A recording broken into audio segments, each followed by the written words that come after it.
Snacks తినండి. అంటే మీరు చూడడానికి ఎలా ఇంత యంగ్ గా ఉన్నారు? ఎలా అంటే సునియో నాకు నచ్చినట్టుగా ఉంటాను కాబట్టి. ఓకే నువ్వు దీన్ని తిన్నావంటే నువ్వు నిజమే మాట్లాడతావు సునియో, అబద్ధాలు చెప్పవు. ఓహో ఇదే నాకు కావాలి. డోరేమోన్ మిత్రమా, నువ్వు నా ప్రాణ స్నేహితుడు నిరూపించుకున్నావు.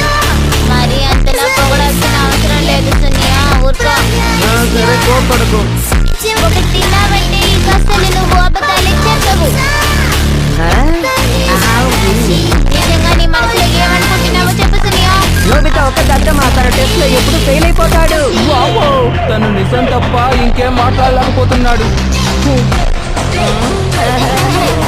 ఊరుకో, జస్ట్ హానెస్ట్లీ ఇలాంటి జరిగింది. నీ గాయానికి చాలా థ్యాంక్స్. మరేం పర్వాలేదు సునియో. నువ్వు దేనికి పనికిరాని ఒక పాత రోబోట్ అనుకున్నా.